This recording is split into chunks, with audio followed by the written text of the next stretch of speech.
I'm going to call the legislative team, to the legislative platform team workshop together, and welcome everyone. This is always a great meeting where we talk about our legislative package for the coming year.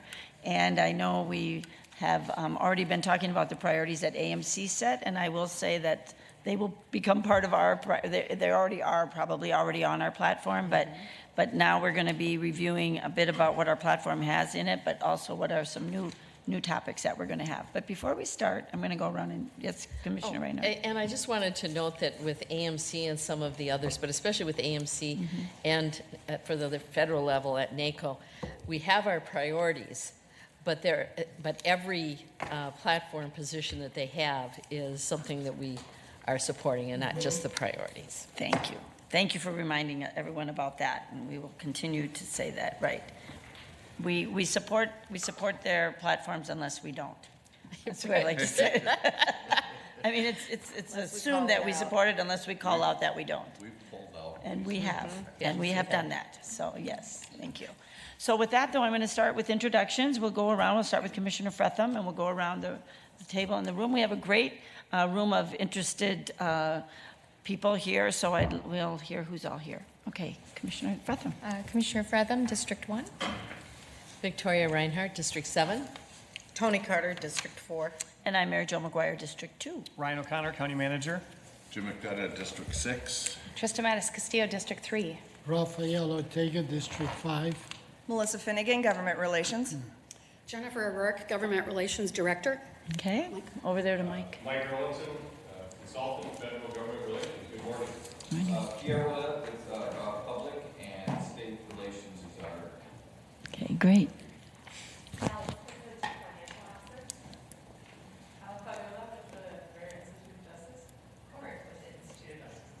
Thank you. And now we hear. Jason, Ramsey Co. Chief Clerk, Amy Wasoway from Public Government's Office. Elizabeth Holzman, Policy Planning. Captain Dean, Deputy County Manager, Health and Wellness. Scott Williams, Deputy County Manager, Safety and Justice. Wonderful. Thank you all for being here today. This is I won't say the first step because our government relations team has been working all year on this, getting this to this point. But for us it's one of our first steps in looking at our legislative platform. And so just thank you so much for all of your work so far. And I'm going to turn it over to Director O'Rourke to give us, the lay of the land here and how we're going to proceed today. Thank you. Thank you, Commissioner McGuire. Good morning for everyone in the room, County Manager and guests and commissioners. For those watching, I'm Jennifer O'Rourke, Director of Government Relations here at the county. Thank you for this time today. This workshop is always one I know we look forward to in terms of meeting with you officially. A lot of the work happens behind the scenes, and those are conversations that, again, like you said, Commissioner McGuire, happen throughout the year. But it's all great in laying the table, setting the table, getting ready for our 2023 platform development. The point of today's workshop is to share the development process and next steps. We'll hear from our state and federal contract lobbyists for more about the legislative climate at both the state and federal levels. We'll review a list of proposed legislative platform items that have been generated by staff and have come up through some of the budget conversations and one-on-one conversations with some of you. And then we'll close out with some discussion and take input from all of you for items to refine, add, remove, and reprioritize. I look forward to that discussion at the end and then talk about next steps for the remainder of the year.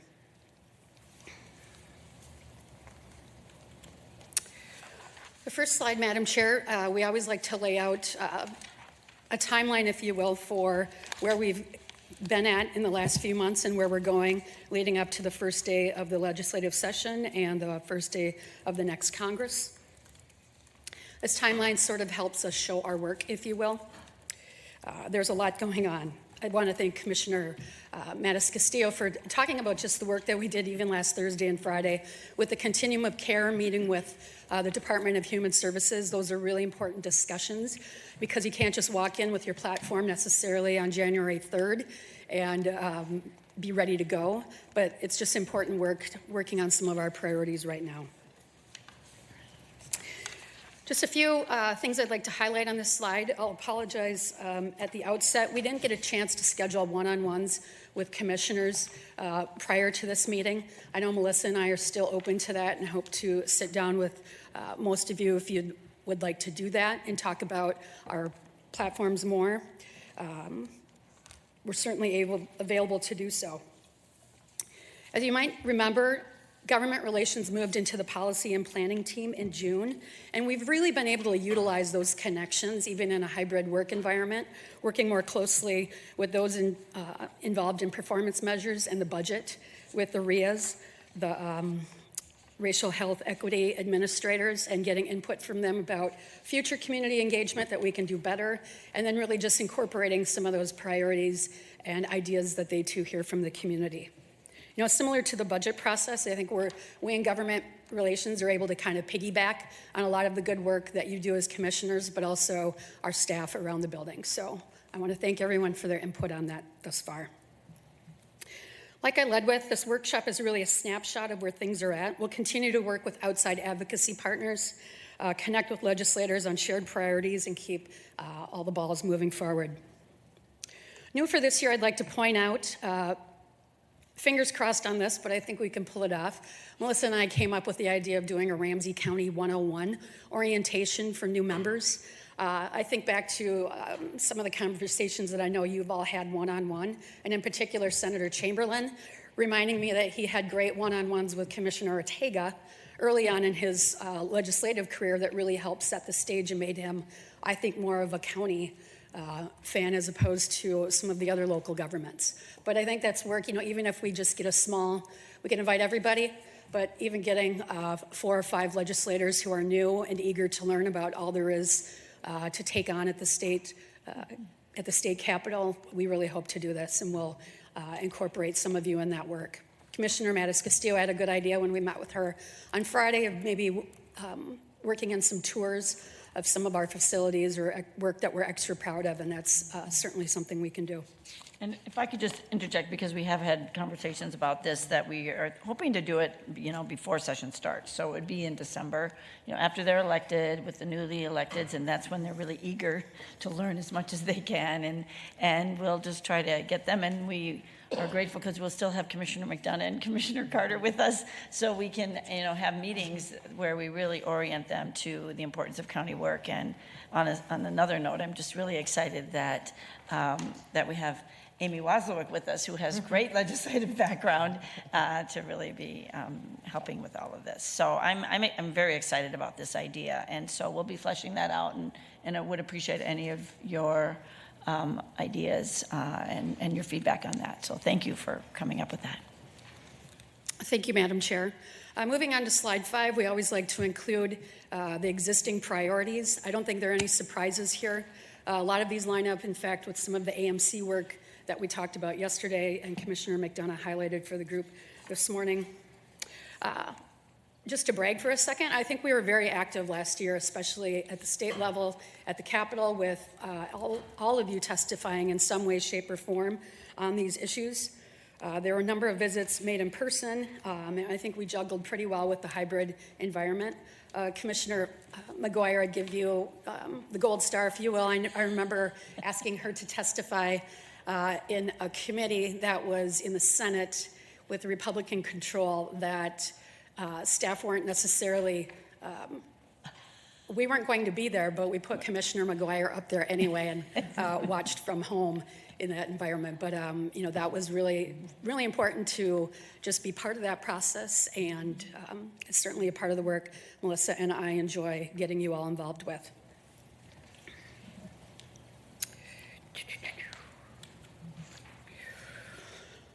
We also like to always include some platform wins and some things that we'll be able to adjust or take out of the platform. Melissa was involved in the first 3 of these with her work in mental health, her waiver work, and child support work in conjunction with the county attorney's office.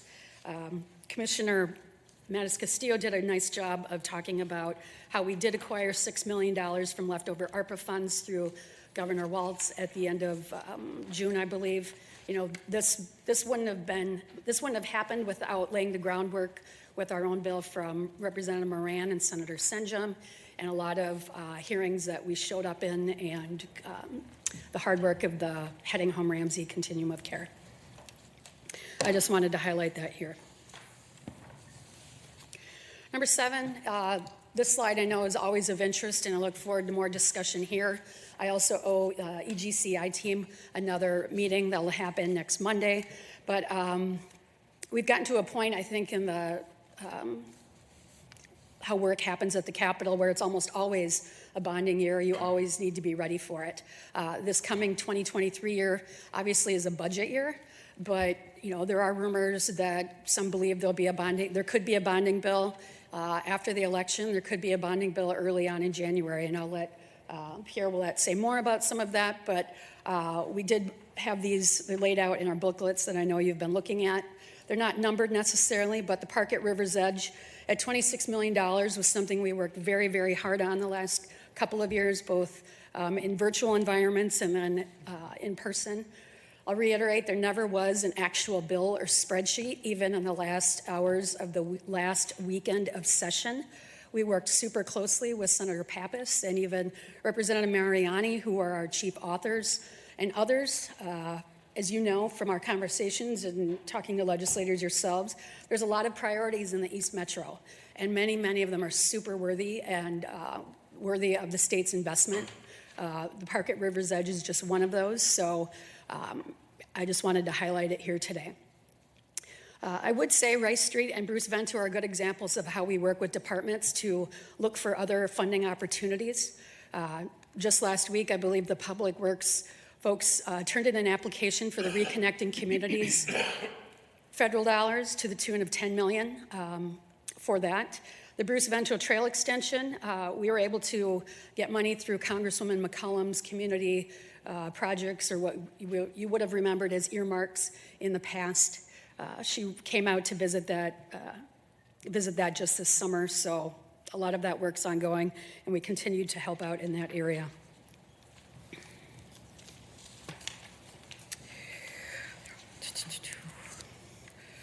So if we could shift gears, Madam Chair, I would invite up Pierre Willett to talk about the state legislative outlook, followed by Mike Erlandson with the federal outlook, and then they could take some questions before we go back to our own slides.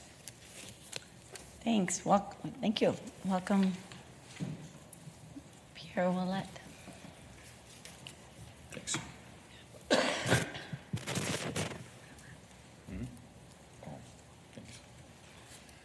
Thank you, Madam Chair, Commissioners. Pierre Willett from Goff Public. It's really great for me to be here today. I appreciate it.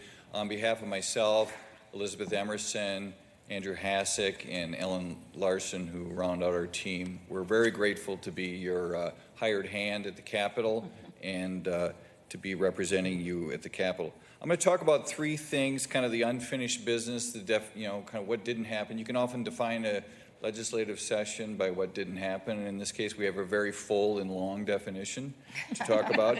Of course, it's a budget year, and just a few reminders of that. I mean, all of you are pretty skilled and understand how the state budget is put together, but I think it helps set some context. And then I'm going to talk about some kind of knowns and unknowns that we want to think about as we approach the session. I mean, the unfinished business was vast. Everything from probably one of the best tax bills I've seen in my years there that just it got in a sense done, but not off the ground. The bonding bill that Jen mentioned that we never actually saw, that we got a lot of good intelligence, and your delegation was extremely good fighting for us on. Transportation, maybe what didn't happen was the highlight for us, some of the hostile things that we saw during the session. Judiciary, public safety, environment and natural resources, housing and homelessness, so much left on the table that really, I think a lot of it was so big it just kind of collapsed under its own weight, and they ran out of time and steam to get to it. But the other thing to mention, we're going into a budget year, and that's important. Jen talked about 101 for legislators. They have to do that too. We're going to see a lot of 101s about the budget. They're going to start from scratch about this is what this department does. This is what their budget priorities say. This is how we define ourselves based on the governor's priorities for that budget, and then they have to take that all in and put their mark on it. That takes a significant amount of time, and a significant amount of time to start. So we'll see so much of that at the beginning of session, I believe, where a lot of new legislators will have to kind of start from scratch. And of course, as you know, the governor is currently putting his budget together now, and many of you have been invited to participate in that, and that's a really good sign that they're being brought in early to make sure that both all the counties and Ramsey County's priorities are set within that the governor's budget, because the setting of the table by the governor is certainly a very important piece. Kind of looming over all that, I don't need to tell you about the state budget surplus. I checked with Revenue this morning. You know, they believe they have about $9 billion in the bank and maybe a projection of some significant more revenue, although that is being heavily, I mean, I've heard people on the campaign trail saying everything from 18 billion, which I think is really high, between 12, depends on the political moment in which somebody says it, but we've heard anything between 12 and 18. But obviously the cloudy economic outlook is going to have an effect on that. I think you're going to see legislators, as they did this last spring, express some restraint in terms of new spending and tax expenditures, but it's certainly it'll be a dominant feature within the next legislative session, particularly with what they have in the bank and what the priorities will be. There'll be some pressure on legislators to kind of deliver on campaign promises about things, you know, from education spending to housing to reproductive rights to new public safety commitments that we hear from people on the campaign trail. So there'll be some pressure to spend some more money. But what we've noticed in the campaign and reflected probably in the budget, it's been less about bread and butter spending and more about high vision and leadership issues kind of dominating the political landscape. But just keep in mind, of course, as you know, they need to pass a budget. It's not a want to, like last session. Everything was maybe a want to or need to, but this is a have to, passing a budget, so there'll be a lot of pressure to get that done. And it'll crowd out a lot of other things, I think, for the legislatures to keep in mind about where they need to spend their time for the session. Kind of the knowns and unknowns to consider. One of the big things that we're most acutely interested in is, will the legislature return to kind of pre-pandemic functioning? You know, will the fact that they're going to be together all the time, doing their committees live together, will that make a difference, and will that help with the rancor between caucuses? Our hope is that it does. As Jen mentioned about the 101s, we're going to have tons of new legislators and even more new staff and some very new staff. In fact, we believe there are a lot of staff that have never actually participated in a full session that wasn't virtual. So it's going to be kind of a shock to the system for everybody to kind of figure out or refigure out how the session happens. We've heard a lot, either toward the end of session or even on the campaign trail, about the ending of the omnibus bills. And as you know, that trend has been difficult, and it perverts the process a little bit. But I mean, if you're in the majority, sometimes you view those omnibus bills as pretty good and powerful things. And you have a minority that says we need to get rid of them. Well, if, for instance, they flip, will that still be a priority for everybody to eliminate these very large omnibus bills that can be a great thing if you're in them, and can be frustrating if you're not. Of course, there's a potential for a new administration. We need to think about that, or even changes to the existing one, including new commissioners and assistant commissioners. New legislative leaders, that's a potential as well, and perhaps new majorities in both the House and Senate. We're going to have new committee chairs, some that have experience and probably some that don't. So that'll be an adjustment for sure. And of course, the state economic outlook, not just the possible surplus, but like, as you know very acutely, the cost of doing business for everybody is going to be increasing. So you're going to have budgetary needs that were not anticipated because of rising costs. Of course, there'll be a lot of pressure to find matching money for the IIJA, the federal funds, the state funds, but we're also going to see extra scrutiny on those funds, and maybe even some hesitance of people funding the match because they're worried about similar fraud and abuse that we've heard about. So that's something to keep in mind, that it's a great need. There's tons of federal dollars out there that the state has not committed their matching funds to. And lastly, I'm going to talk about the relationship between leaders is really important and how they work together. I think the best and the worst sessions have been defined by those relationships between the caucus leaders, and I don't think we really know how that'll happen this year. I wish I could guesstimate how the leaders might, I mean, we're not entirely certain who they might be, but those relationships are really important to watch.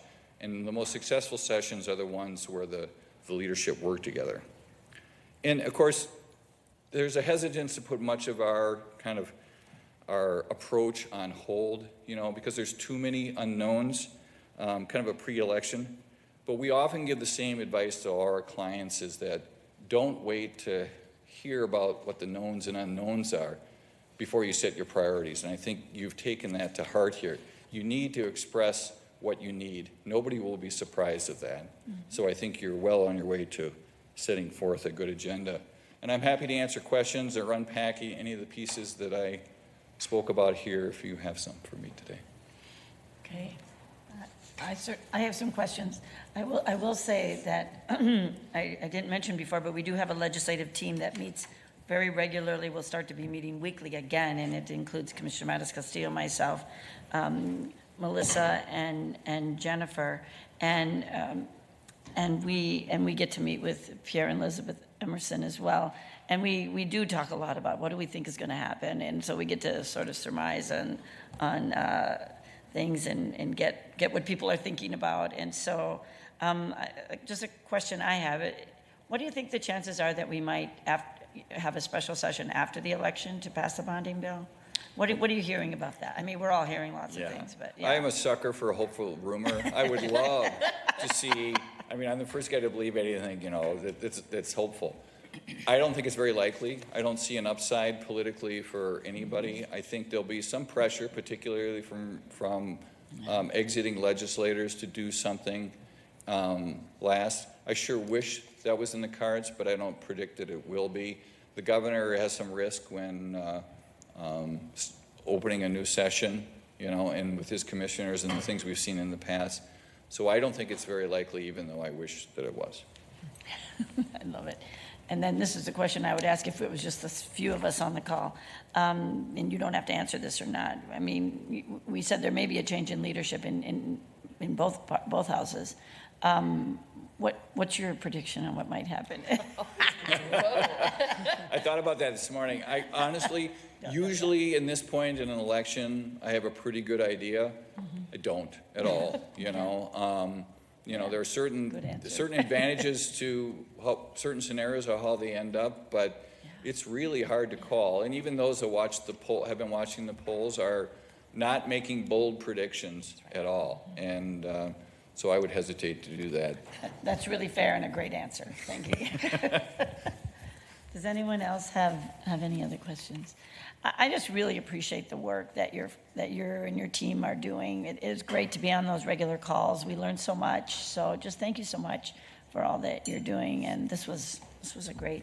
It was my pleasure. And as a newly minted Ramsey County resident, I'm very happy to be here before you and to be here. Right. Yes. Okay. Now we have a question, Commissioner Reinhardt. Well, I don't have a question, but it's more of a comment. I really appreciate, because there are so many things. When you were talking about AMC earlier and the staff, the lobbyists that are there, I really appreciate the interaction that you have with all the different things that we're a part of, because, I mean, we have a lot of committees and different organizations that we represent Ramsey County at. And it's always, I mean, what I hear from folks is they get together and they talk about it. And that's so critical, because we can't do this work in a silo. You know that very well. But I think sometimes people watching don't understand how much interaction has to take place. And you have to have a good relationship. You have to be trusted. And you are. And our team is. And so that speaks very highly of how effective we can be. Now, that doesn't mean that we had any control over what happened at the end of the legislature legislative session for this year. But keeping the pressure on is still something that we can do and should be doing. So we don't stop and take a pause, even though they're not in session right now, but really strategizing with our partners. And that, to me, is what I really wanted to compliment all of you on. Madam And Chair, at the Commissioner federal level, Reinhardt, that's the name of the game, is the coalition building. You have to build a coalition of folks, and we are lucky to represent you. We work well with AMC, our work with MAXA, even the work we used to do on waste issues, it all intersects over there. So everybody has their own little posse of friends over there, and it's really helpful when you have a team approach to all this. Yes. Thank you. Yes, thank you so much. Thank you. For everything. And thanks for this report. Okay. Mike Erlinson, welcome. Welcome to the committee. Good morning. I feel like this is designed, if you've had coffee, to make sure that you can hear the gurgling coming from your stomach. So I'm going to put that over that way, even though it's not on. Good morning again. Oops. There we go. Mike Erlinson, as I said earlier, the Federal Government Relations for Ramsey County, and I would echo the previous speaker. It's an honor to work for Ramsey County. My partners are Dawn Erlinson, not related, but I'm married to her, and Tom Downs. I like to say we're related through our children. Again, at least as far as I know. But it's good to be here this morning and talk about Washington, D.C. It's one of the things that Washington and Minnesota have in common is we are divided government. And the only other divided government in the country has been Virginia just for the last year. And prior to that, it was just Washington, D.C. and Minnesota. And when you watch both of them closely, as I do, you see a lot of correlations. And how difficult it is. When I was a youngster and showed up in Washington, D.C., there was a divided government, but there was a word in politics called compromise that worked a lot better than it does today. And many of our issues revolve around finding the right sort of compromise. We're fortunate that the county is represented by Amy Klobuchar, Tina Smith, and Congresswoman Betty McCollum, who are very much engaged in doing the best that they can for residents of not just the entire state of Minnesota, but certainly Ramsey County. And that resulted in what's on the bottom of this slide, their support for some community projects, or as Jennifer pointed out, we used to call them earmarks. That's really what they still call them in Washington, D.C., except for in press releases, I guess.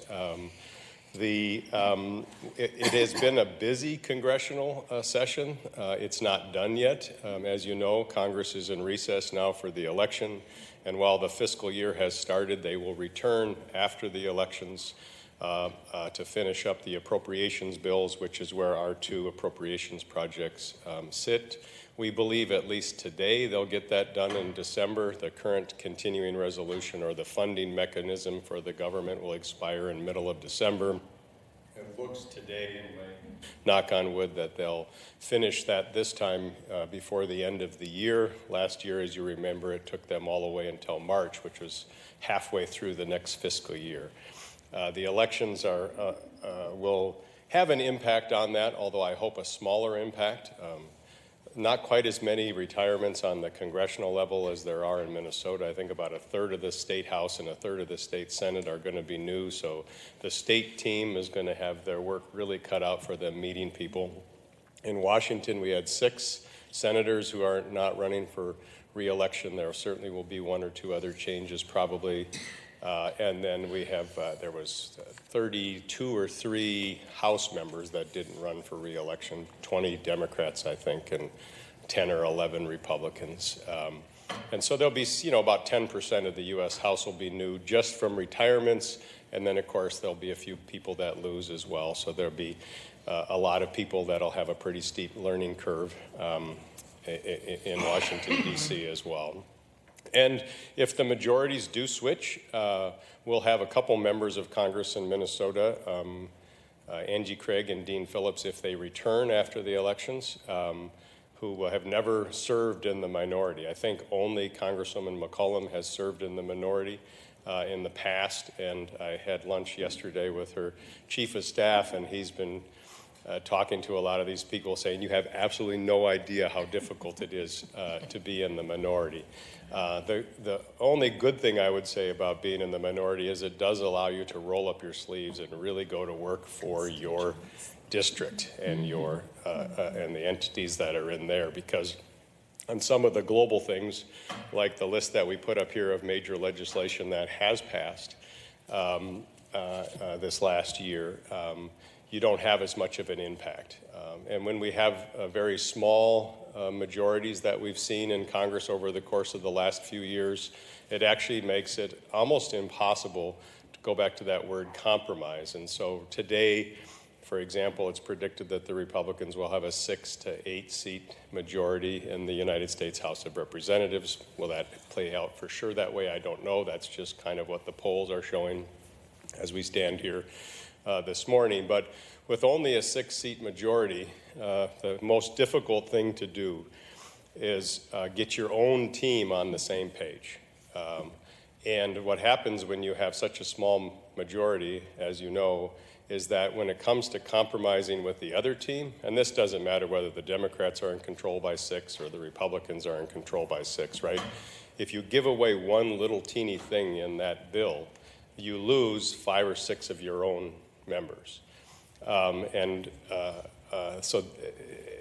when that happens and they drop below 218, they tend not to do a very good job of compromising to bring voters over from the other party to pass legislation. So we'll see how that all plays out, but there's no question that regardless of who controls the United States Congress and the Senate, again, I think today could be right where it is right now at 50-50 or 51-49, you know, and which side is in control.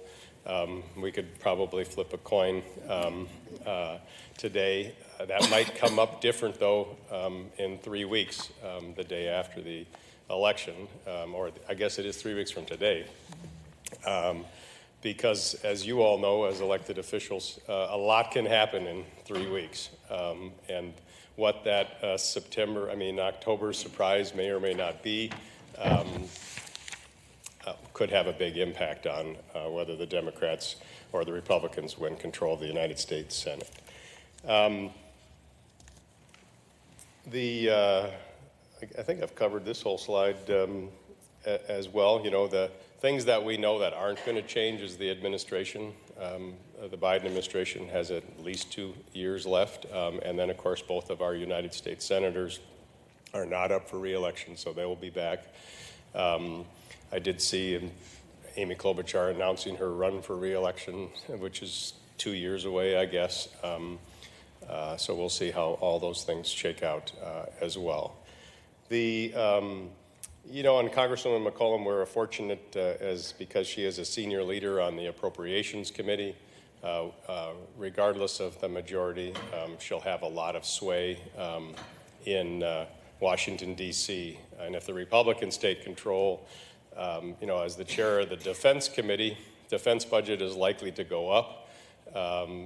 Whether one supports that or doesn't support that is a different issue, but she'll actually end up having more power over the non-defense things because being either the chair or the ranking member of the Defense Appropriations Committee. So there's some predictions here this morning that maybe I'll be pleasantly surprised if I'm wrong on, but we'll have to wait to see what happens in November. So it certainly is great to work with Jennifer and Melissa on your federal priorities. They do a great job of keeping myself and Tom and Dawn in line, and you know, that we will continue to sort of see how things shake out over the course of the next 3 weeks, but your priorities aren't likely to change significantly, and the opportunity to address those things won't change significantly. It's just continuing to do the hard work that it takes in Washington, D.C. With that, I'm happy to take a couple questions or sit back down and turn it back over to Jennifer.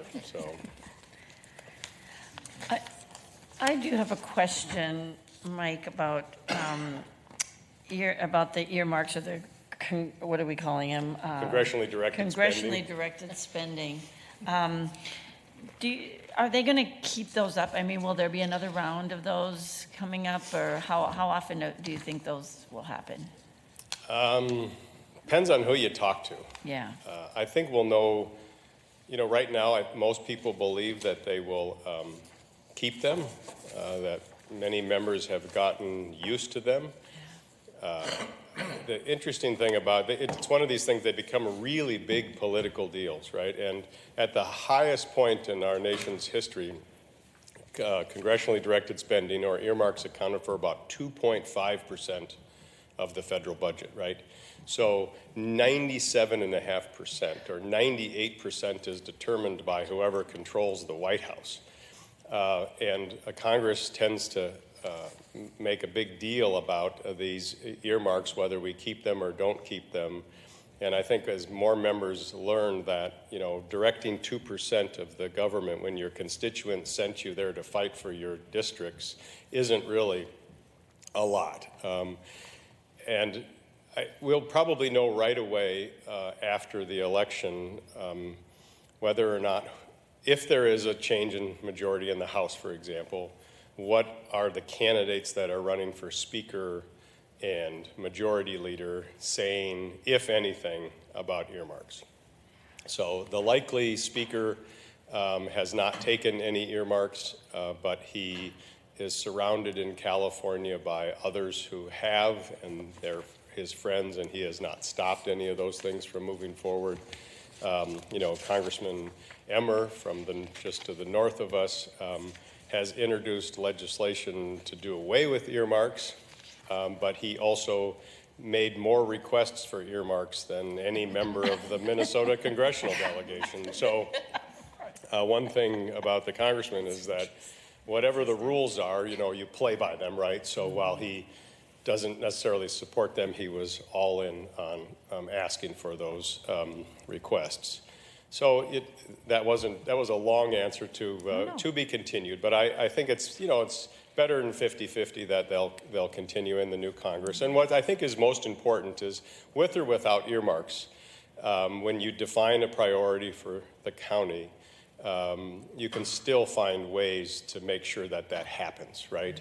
And so, through either the grant process, which is, not completely unpolitical, right? I mean, the guy I worked for, Martin Sabo, who some of you may remember, used to laugh about that same 98% because he would be like, if they appointed me today, instead of being the chair of the budget committee, to be the Secretary of Transportation, am I going to suddenly view that 98% of the budget that I control through no political lens, for the president of whatever political party happens to be in the White House? Of course not, right? So we just have to change our approach to those sorts of things. And, we did have success for other folks in the decade that we didn't have earmarks of, getting projects through in a similar fashion, So we look forward to working with you on those strategies then, because we will have, things that we want. And Commissioner Matas-Castillo. Yeah, thank you, Madam Chair, and thank you, Mike, for being here. And because you're here, I'm going to ask a strategy question because we haven't had this chance to have this conversation. So most of our federal platform is similar to that of the National Association of Counties with some slight nuances, but what's your work and your relationship on our behalf with NACO on moving those priorities forward? And then my second question is, we have our legislative conference that happens in February. Just while we're sitting here, they opened registration, was just sent to us for February. And if there's going to be a big change potentially in leadership or control in the bodies, how can your office work with all of us while we're there on the ground to make sure we're using the best use of our time? Two really good questions.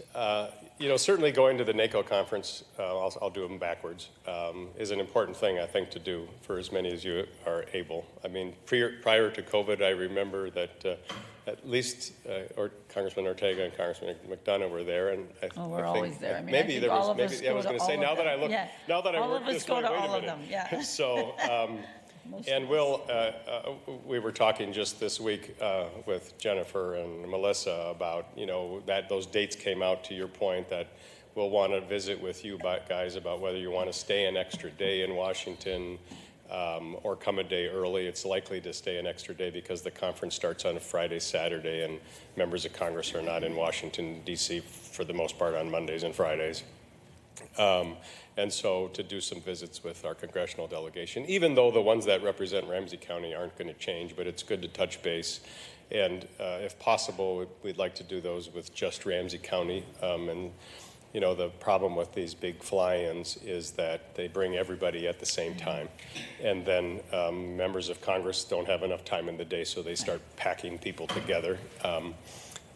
And, you know, that's okay, but it's not quite the same. So that also could make sense that we do our own version of a Ramsey County fly-in that's independent of NACO, where we can just spend some time focusing on our issues. And also, you know, perhaps depending on what we have in the way of grants or other priorities for the county that are part of the NACO platform, that maybe percolate. I mean, it's obviously a very long list that you have in supporting those, and I appreciate the chair's comment that we're for everything until we're not for something. But leveraging our time for some of those things needs to be very strategic. And so you'll want to say, yeah, this is a priority that we would like you to help us with, or we would like you to seek help from, you know, people like Senator Smith or Senator Klobuchar in a specific way. And we did a little bit of that on the veterans bill that passed, right? And you know, that I know that resulted in you getting to go to the White House, which is certainly a fun thing to do. And so hopefully there are more things like that that we can kind of spot help on when it makes sense. And you know, I'd be the first to tell you that if the whole world of counties across the country are for something, that's probably not the place that we would want to spend our political capital, right? Because, you know, what's the right choice of words? We don't want to let somebody off the hook to say that they supported something when we have an ask that's maybe more specific to the county someplace else. So, you know, those are things that we take on a case-by-case basis. But it's good. And the NACO staff, Tom Downs, my partner in D.C., works closely with the NACO staff. And we were just talking to Jennifer about whether it makes sense when the committee chair is out there in November, whether we look at, is there somebody in the Biden administration that could make sense to visit with based on a request that the county might have. May or may not make sense for this trip, but it's always worth looking at when we know somebody's going. And so if other people have trips to Washington for other trade groups or, you know, I know you'll let Jennifer and Melissa know, and we'll certainly work with you to set up meetings that are, to your point, more strategic. Thanks. Thank you so much. Yeah, we look forward to all of those partnerships. Commissioner Reinhardt. Thank you. Well, again, just as I said for our state lobbyist, I really appreciate the collaborative approach that you take with NACO, but also with the other folks, especially from Minnesota counties, and trying to do things that will be of benefit to all of us at the federal level. So thank you for that. The relationship building that you do. Again, it is all about relationships, I think. I do remember that we used to occasionally, anyhow, do a separate trip just for Ramsey County. And I did think that it was really helpful, but we needed to make sure, and this was, it needs to be worthwhile. Is there something that we really have at the top of our list or priorities that we want to make sure that we get that message to our delegation?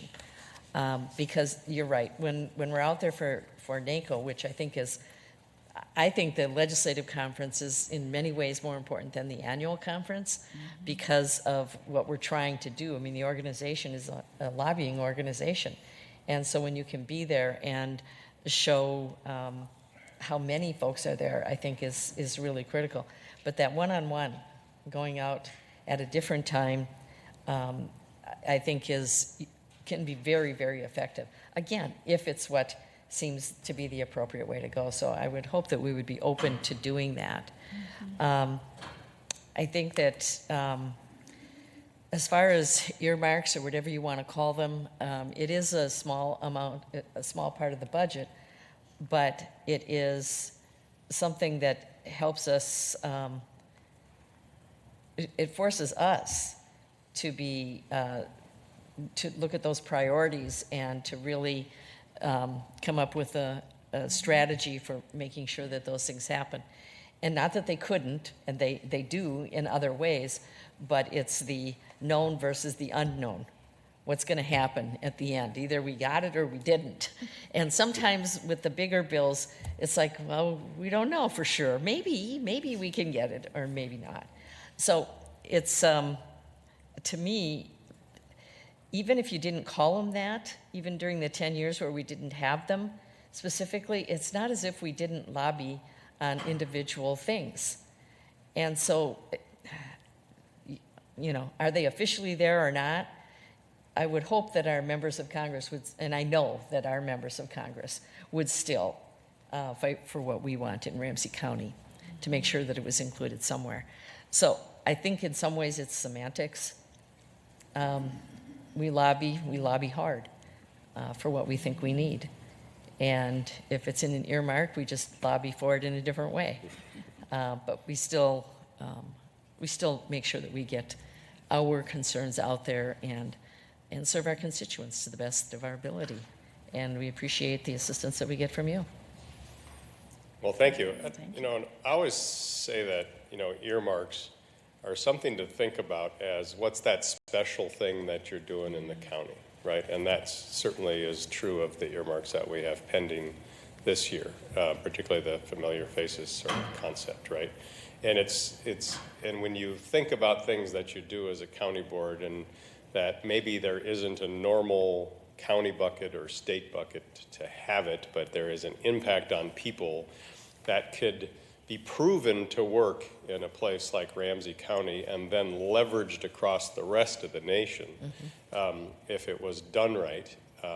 Those are the kind of things that we try to visit with and think about, and I would encourage you to think about them too, and those that work for the county, to let those things percolate up, because something like that, $800,000 or $500,000 or $1.2 million, can make all the difference in the world, right?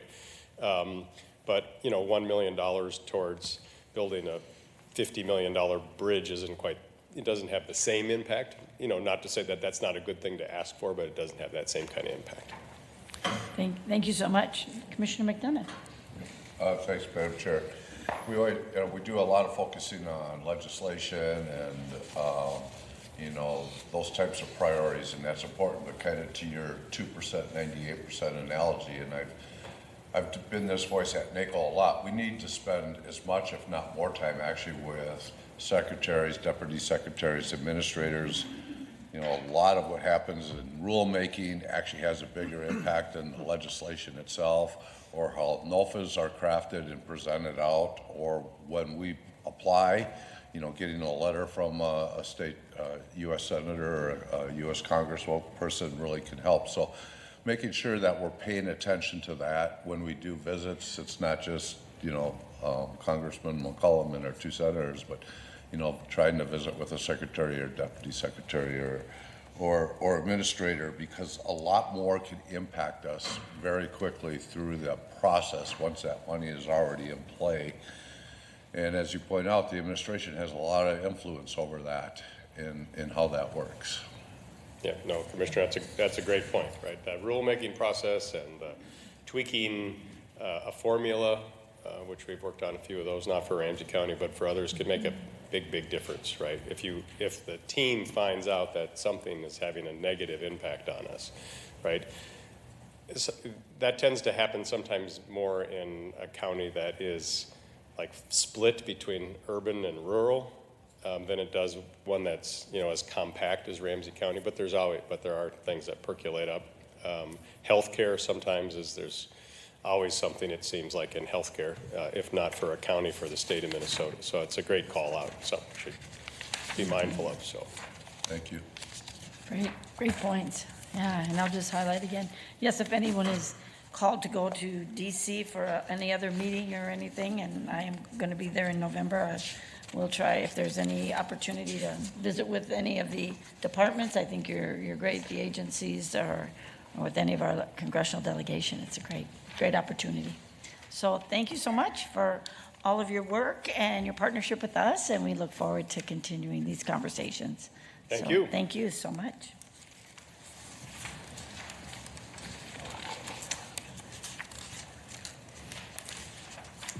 If I could come back up here, Madam Chair, I've asked Melissa to join me as we walk through the next couple of slides. Let's see, I think we're at slide 15 and 16.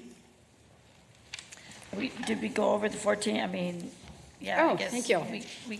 We're going back to 14. Yeah. Thank you for that. 14, if you will, is just no surprises here. The federal platform priorities. I'd like to say that I think we were active on all of these in different ways. Meeting with Senator Smith and other AMC members at NACO on affordable housing and homelessness dollars last spring. We've had lots of interactions, of course, with Congresswoman McCollum's office and her staff, especially on transportation and transit needs. There have been a variety of tours and visits this summer, and I'd like to thank anybody watching this from the city and others. They've been good about inviting us back and forth, and I know there's always conversations with you all about working with the cities, not just the city of St. Paul, but our suburbs as well, about shared priorities and whatnot, where we can back each other up. I think in particular about visits with the Bruce Vento Trail and Congresswoman McCollum, one of the East Side Community Centers that was seeking funding with the Senna Foundation and whatnot. And then last week or a week or two ago with the North End Community Center. Melissa, I just point out, and Melissa and I did have a June goal of having coffee with the local staff for the different senators' offices. I think that's an area we can work on more. McCollum's been such a friend to the county and whatnot, and we have such easy access to those guys. But I wanted to just highlight that.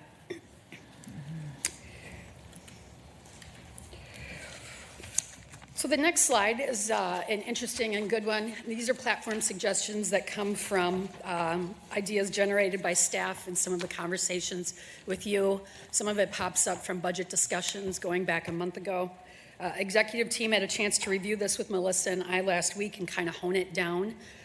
There we were encouraged to put it into a lead and a support categories. I know Commissioner McGuire, you were instrumental in making sure our platform actually spelled that out better last year, and I think that's been a wonderful addition to the work. I'll go through these, and that's why I've asked Melissa to come up too. We have to go back and forth a little bit. A digital equity is something that already exists in both the state and federal platforms, but I'd like to update that, make it a little stronger, and then call out, I think, what we're calling the blueprint work that will be done towards the end of the year. I'm excited to talk to legislators more about that one. I'm just going to ask you, just to clarify, Director of Work, these are suggestions that have come from the different departments, from conversations that we've had throughout the year. I know I keep a running list of things, probably from some of the budget and your hearings. So these are suggestions that you've come up with in your work. I just wanted to be clear on, where did these suggestions come from? They're from just a number of different places, right? Thank you for that question, Madam Chair. Going back to our timeline slide, we did meet with the 4 service departments and the executive team and whatnot. Some of those are formal meetings, and some of them are more informal meetings. I'll highlight Heather Bessler, who's not in the room, but she does a great job every year of calling me up early in August or September and tell me a few things that are top of mind for her about ways we can implement our property tax administration differently to benefit the residents and whatnot. So some of those are included here. Thank you. Just a second. County Manager O'Connor. Madam Chair, Commissioners, thanks, Jen, for that answer. I'd just say at this point, you can assume that in that process that Jen showed earlier on a slide, that we've hit the point where we've seen this as a leadership team. We've overlaid it with our vision, mission, goals, and strategic plan as well, and had discussion there with Jen about those pieces. And so these come forward having gone through that process as a part of getting to you today. Thank you. I just wanted to let everyone know that this is where they've come from. Thank you. Thank you. And with that, I'll walk through some of these. The special property tax refund really should have been called targeted neighborhood forfeitures. Coming from property tax staff, we'd like to pursue special legislation for Ramsey County that would allow us to retroactively cancel forfeitures that occurred in 2022 under this program, and to apply a 3-year redemption period to properties that would be impacted by this in the next couple of years. Right now, those properties have 1 year, which is kind of a big deal. That's great. Yeah.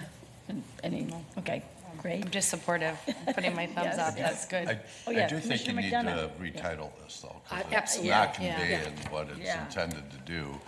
And, just through knowing the legislative process, when you start calling out St. Paul, Ramsey, St. Paul, Minneapolis, it gets Yeah. interesting at the legislature. let's put Right. it that way.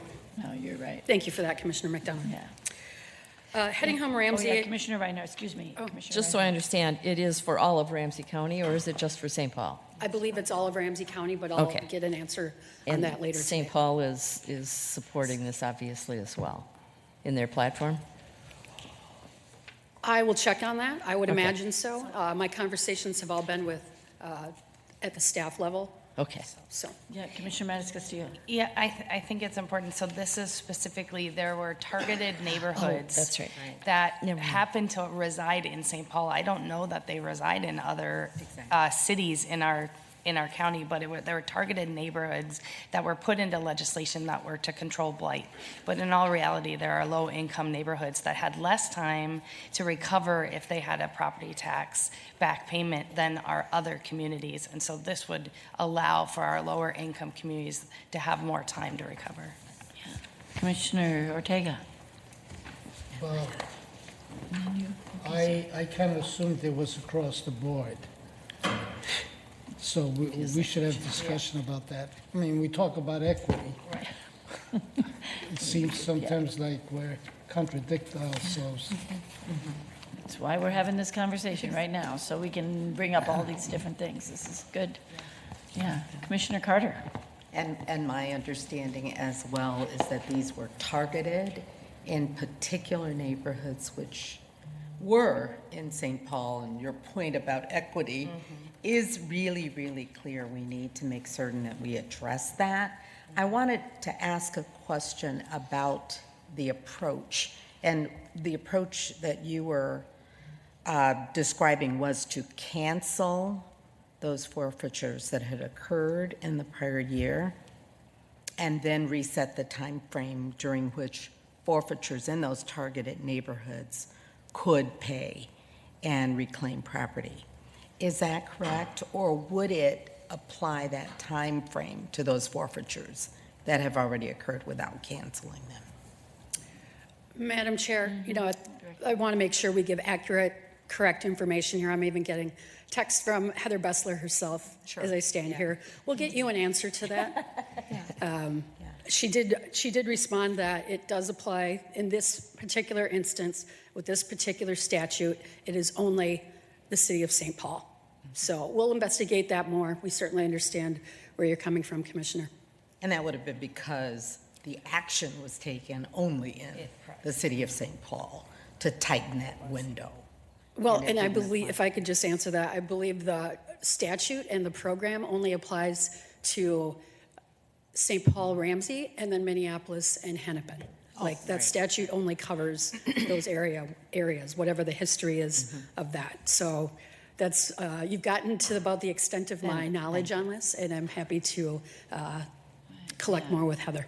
Commissioner Ortega, then Commissioner Well, McDonough. Madam Oh, I'm Chair. sorry, Commissioner Carter, will you finish? I understand the historical there, but it doesn't mean we have to continue that direction. I mean, I support that, but we need to talk about the whole county. Yeah, absolutely. Good point. Yes, Commissioner McDonough.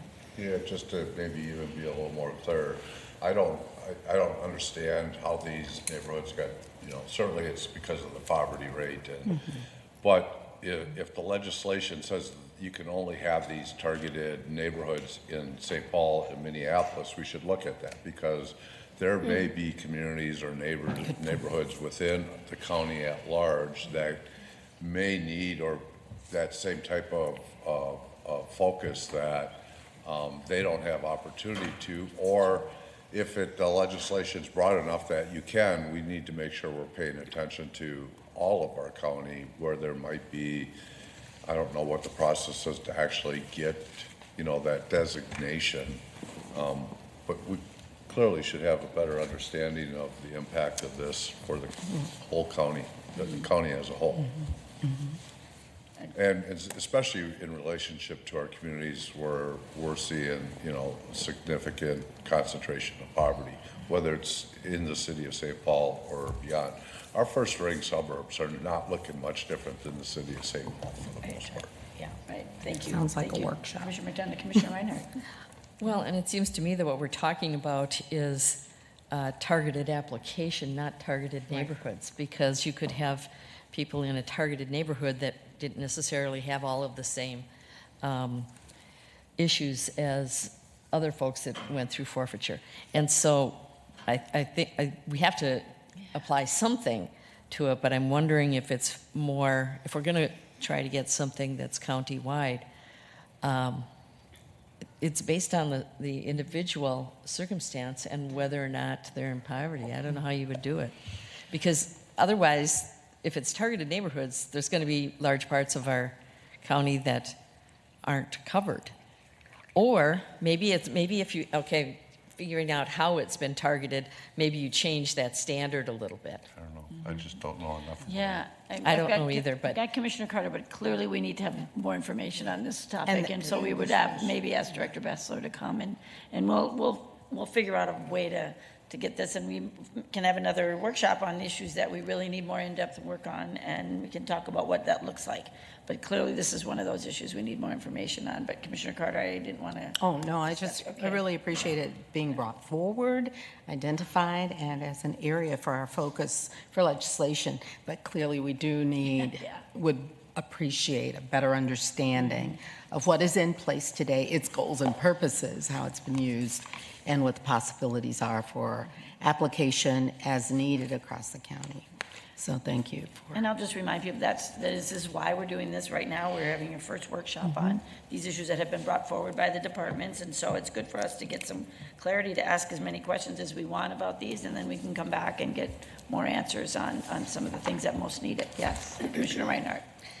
Since this is about property, or out of our property tax area, one of the things that came up during the budget hearings was the issue of covenants, and having legislation that allowed us to actually remove them because they're not enforceable anyway.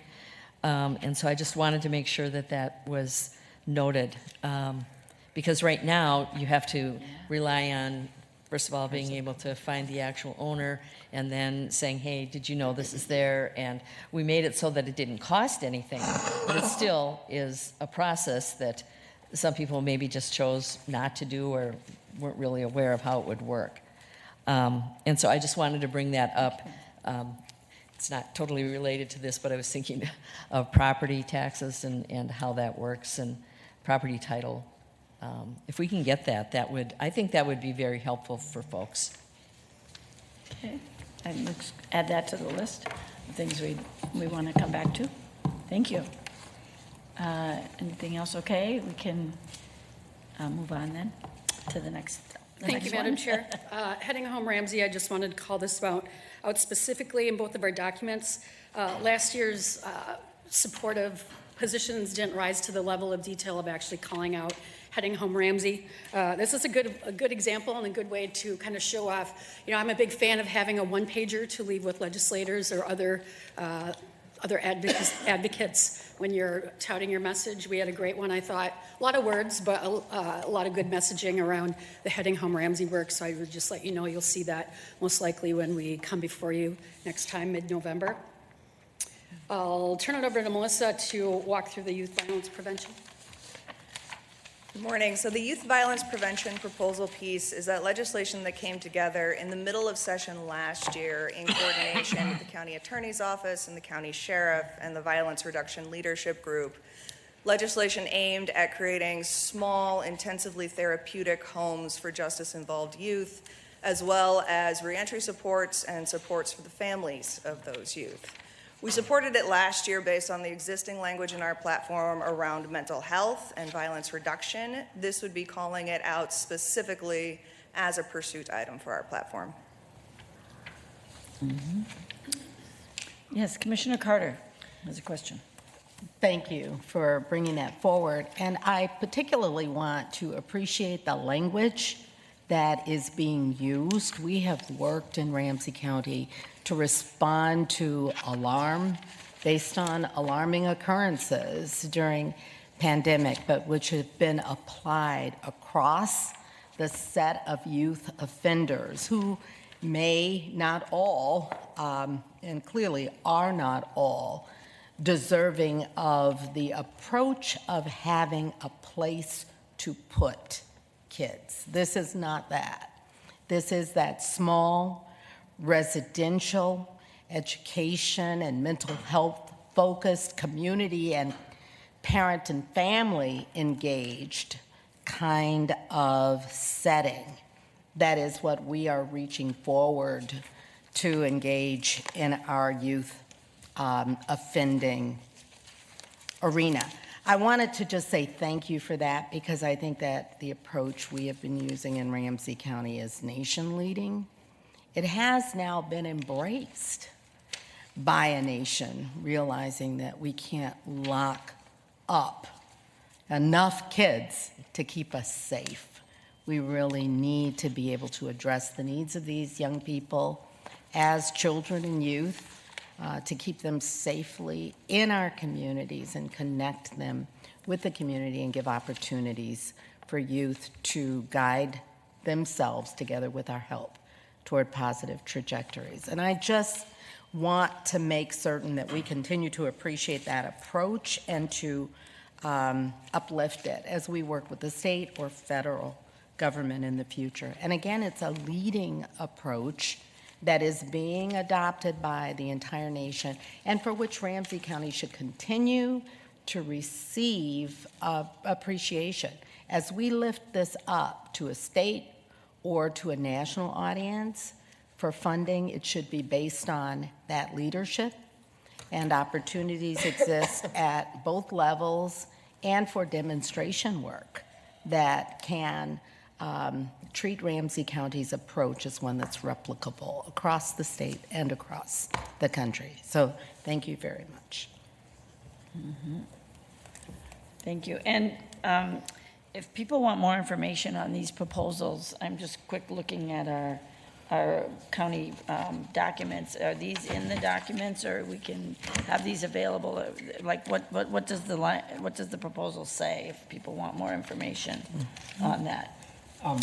Madam Chair, Commissioners, we'll have more information as we get to a final platform, but today at where we're at, this is the information that's available to people who are aware. I mean, it gets a little bit in the weeds at this point, but when our final platform comes out, like the 2022 legislative priorities, we'll make sure that's readily available to everyone and fully descriptive of all proposals. Great.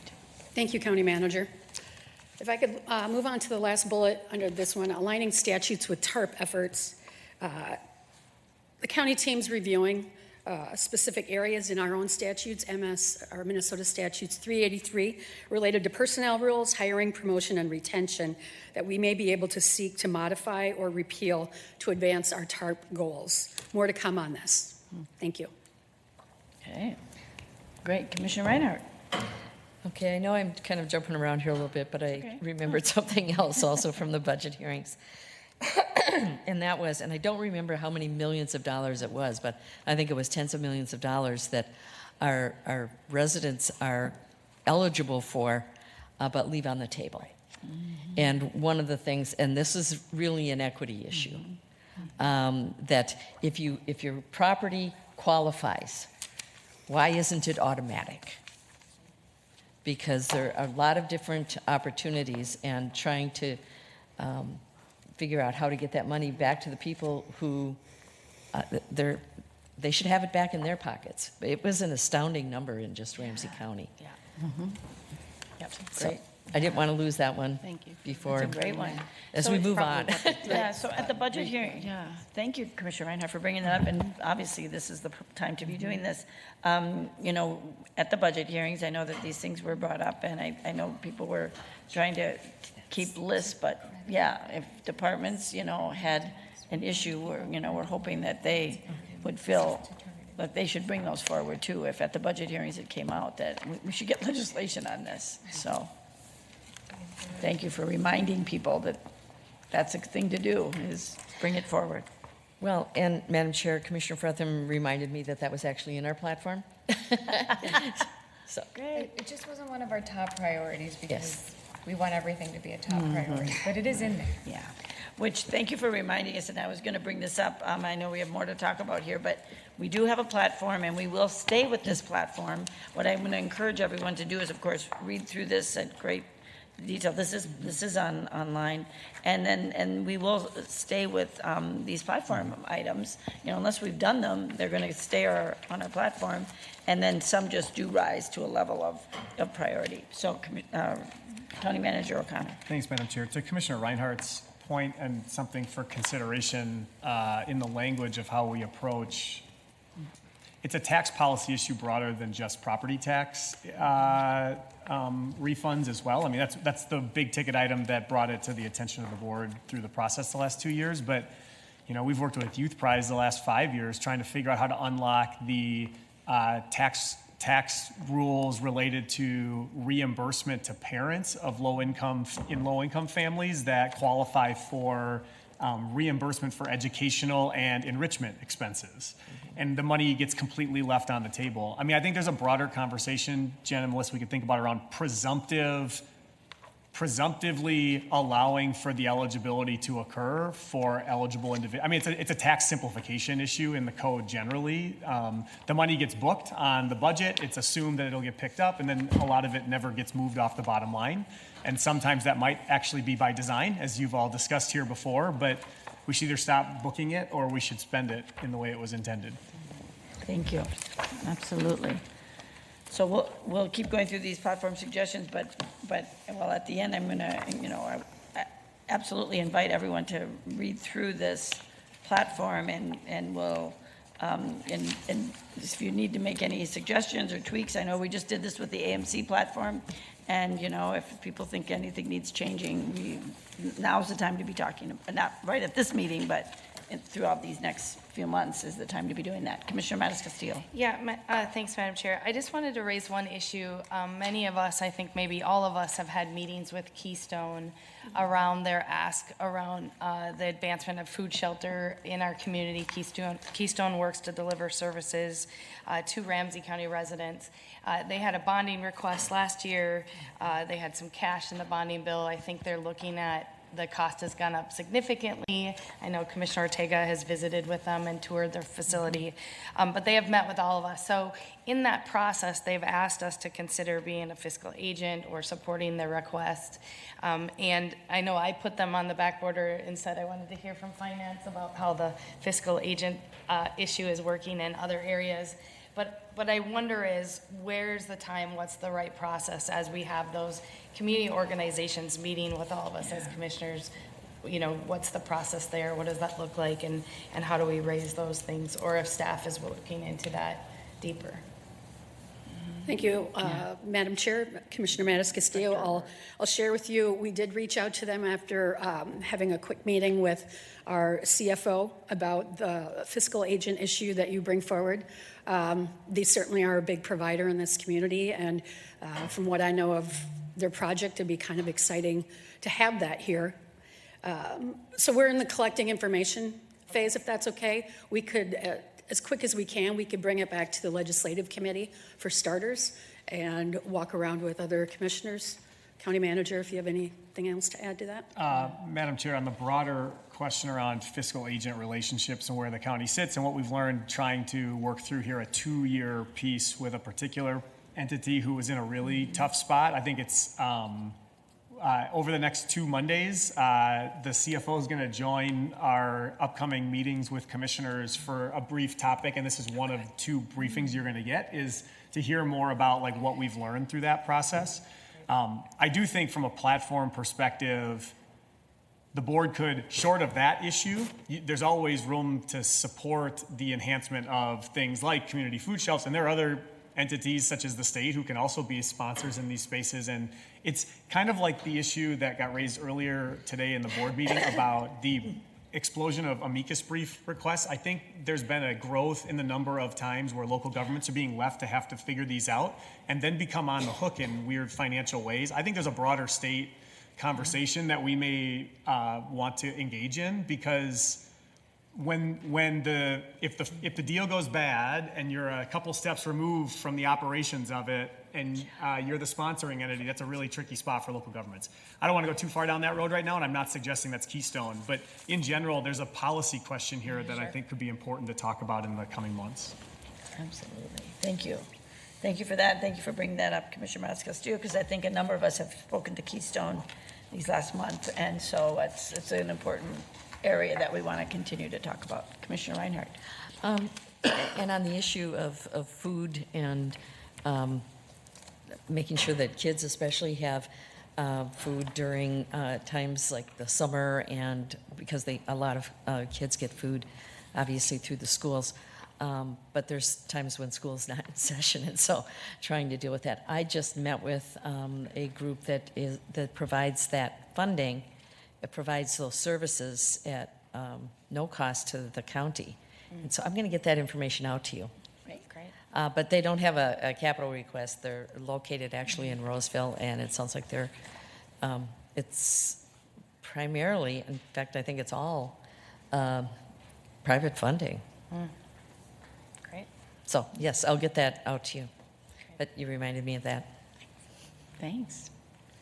Okay, well, we'll continue on with our, these were items that we were taking the lead on, and so now, and that means, just maybe you might want to describe what it means to take the lead and what it means to support for the purposes of how we're thinking about these things.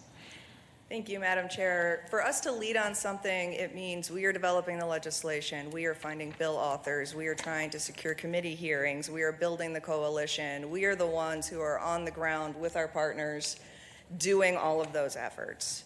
For support items, typically that means that we know of another entity, another group that we are partnered with that is already taking the lead on that, and we are throwing our support behind it. We're potentially asking commissioners to go up to testify in support of it. When we meet with legislators, we mention that this is something Ramsey County is in favor of. Perfect. Great. Well said. Okay. Thank you. So now, are we moving on to the support items then? Yes, Madam Chair. Moving on to the support items, I've got the first three here. The first one is supporting workforce needs in home and community-based services and disability services. You heard this come up through the AMC platform. There's already language in our platform around supporting PCAs. We want to expand that to include other support staff in those industries, nurses, as well as our own county workforce needs in this area, which is another thing that's coming up through AMC. It's a broad support platform item which will leave us with a lot of flexibility to support legislation as it comes forward. The next one is increasing our language on climate change mitigation. Climate change was added to our platform last year or the year before, I don't remember which, but so far it's only one sentence. Given the priority that climate change is for the county, we want to bulk that up a little bit and make sure that the language aligns with existing strategic priority language here at the county. Oh, Commissioner Reinhardt. Thank you. I would, I think in keeping with our values, and we're hearing more and more about this as far as the equity within climate change, I would suggest that part of that's making it a stronger language is that it's equitable climate change mitigation and resilience and resiliency. I don't know if that's the right word, but the tense or whatever. But the fact of the matter is it is mitigation, but it's also to try to change things. But the goal is resilience so that communities can come back and figure out what they need to do. But I do think that, and maybe it's a flashpoint for some, but I think it's incredibly important that we put in equitable. Excellent. And that if you have our priority list, it's on page 9 is where we talk about and I think that there are other opportunities to have some language that is being brought forward either at NACO. I mean, I think this should be on our federal platform as well, because it's kind of the basis of being alive, is having air to breathe and water to drink, kind of the basics. But I do think that it's, I can see why it's a support, because it's so big. But we want to, because of the fact that we want to elevate it, I think it's still a support item, but a stronger support item. Absolutely, Madam Chair. Yeah, if Ramsey County could fix climate change on our own, I think we would have done that by now. Yes. And for the record, this is also in our federal platform. Yeah. So the same changes will be made in both places. I don't know. Obviously, I missed it as I was looking through that. I'll double check that. It should be there. And then the third bullet is increasing parental equity in custody determinations. This is an idea that came to us from the county attorney's office. It's legislation that has been at the legislature for quite a while. It's been worked through several iterations, really looking at the court process for determining custody of a child and having assurances that the court will pursue the ability of the child to build safe, stable, and nurturing relationships with both of their parents without any bias towards one parent or the other based on gender. And so that is legislation that we've been asked to support, and looking into that. I know Commissioner McDonough has also had conversations on this. Commissioner McDonough. Yeah, this, couple things. One is, and I appreciate that we have the opportunity to suggest this could be a support item. I think this is really important. But there's a couple of, eyes wide open things here, right? There's, you kind of have these mad dads out there that bring some toxic piece to this conversation, right? Which actually, across the country, it's risen to the level of this partisan thing here. But the impact is on the other side of this is, and this is the complex pieces, especially when we look to, like our black community and how we treat dads and the message we send, right? You get visitation time. We don't even call parenting time. No, we want you to. And then we get mad at them and say, well, you're not involved in your kids, right? You're not a part of helping raise your kids. But then we've got this institutional barrier for you to actually participate in parenting and raising your child. And we put you off over here and say, no, you get to visit, but oh, by the way, if you don't pay your child support, you're going to lose your license. You're going to, have things where you can't get jobs, and you may not get to visit your child unless you actually pay to get to visit your child. So this is a pretty complex thing here that really sets us up for. We work so hard in so many areas in this county to address the institutional racism built into legislation or our rules or our laws. We work so hard in this county to really call out where that's impacting our counties. And this is an area that needs that attention, but we've got to also at the same time find a way to take it from this conversation of mad dads over here to actually what is the impact and how are we supporting co-parenting, how are we supporting both parents that want to be involved in a child's life to help them make them be successful. And this is the effort here, is what that's really trying to do. So it goes much more deeper than just these kind of starting conversations. But I just wanted to make sure I called it out that, the conversations I've had with the county attorney's office, the deeper I've dug into this, recognizing that this isn't, it's one of those things that if you look at it on paper and say, oh, this is common sense, we should be able to do this, but then you start recognizing, oh my gosh, this is going to be really hard because of the culture that we've built up around in this area that is going to be hard to break through. I really appreciate that. Thank you so much. Commissioner Fretham. And having gone through this recently, I'll just acknowledge that there's nothing stopping families from going with 50-50 custody determinations. I think courts can be supportive of that. Language and terminology on paper has been updated. They do call it parenting time, and that is when you get a divorce decree with a custody determination, it's called parenting time. Now, I think there are people who have been doing work like this in family law for decades and still call it visitation. I would support things that don't keep parents from seeing their children when they fail to pay child support. You don't want to do that because then that just diminishes the incentive to, pay child support. And child support reform is something I think we need to look at, and it's a challenge.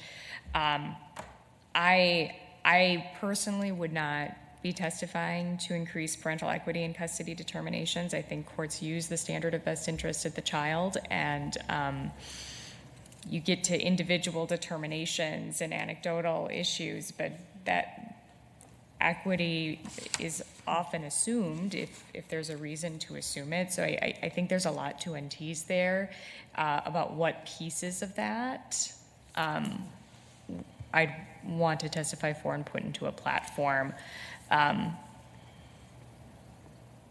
So I guess I'm cautious about that bullet point right now and would want a lot more information about what are the specific issues we're seeing. And if it is an issue of just gendered bias on the part of adjudicators, I don't know how we legislatively solve that necessarily. Yeah.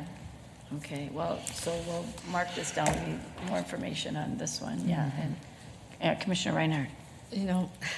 As I was listening, I'm thinking, okay, Jim makes a lot of sense, and then I listened to Nicole and go, and she makes a lot of sense, and because it's complex, and that's really what it comes down to. But in the end, what we really care about are the kids. Mad dads, mad moms, doesn't really matter, because the fact of the matter is, and having been through it myself, oftentimes children are used as pawns because of power and control. And you're right, we can't really legislate that. But maybe there are tools that can be provided to the judiciary that would make it a better way to try to deal with it. I guess I am having hesitation now on it being a legislative issue versus a seeing what the judges would like to have happen. And if it's not legislative, maybe it is. But they would be the best to be able to answer that, because from what I have seen, if parents want to be involved, they're going to be involved. And if they want to use their kids, unfortunately, as pawns against their partner, I don't want to enable that. Because it's very difficult for kids and parents as well. But, I do think that there needs to be some change. I'm just not sure if it's legislative. County Manager O'Connor. Madam Chair and Commissioners, I appreciate the conversation. I don't want to wade too far into a policy issue where I feel like I'm out over my skis. So, but on the process side and system side, just one comment. And talking to the judiciary probably makes some sense from a process side, because they have been reflective in other areas. And even when the law comes off, what they have found is in the juvenile justice space, for example, failure to appear has often been cited more commonly race becomes a predictor of how often failure to appear gets cited as a potential reason to hold a young person.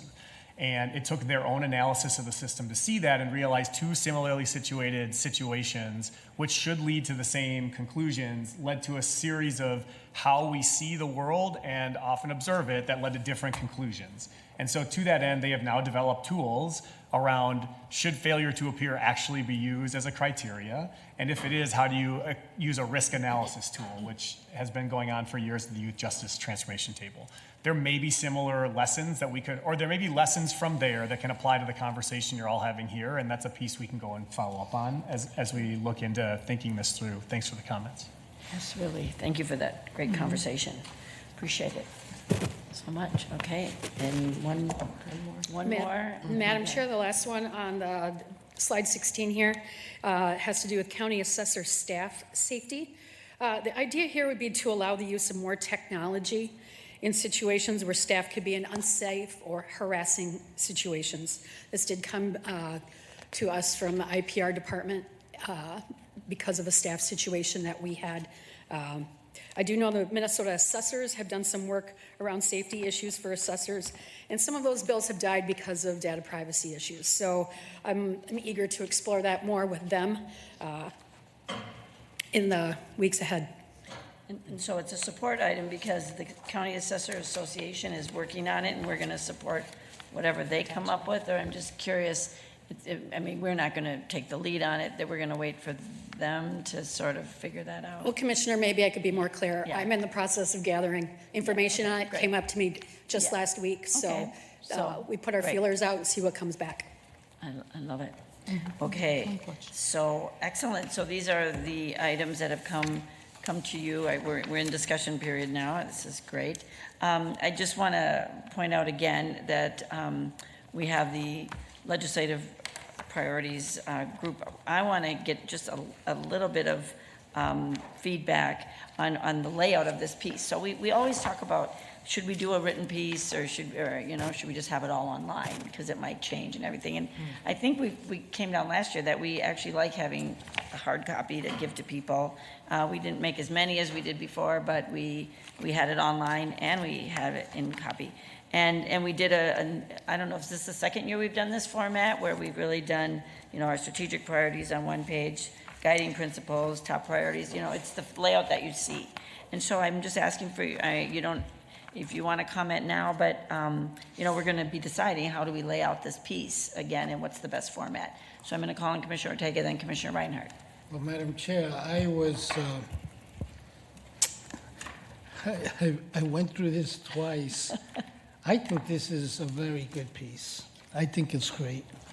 I think we do it. Okay.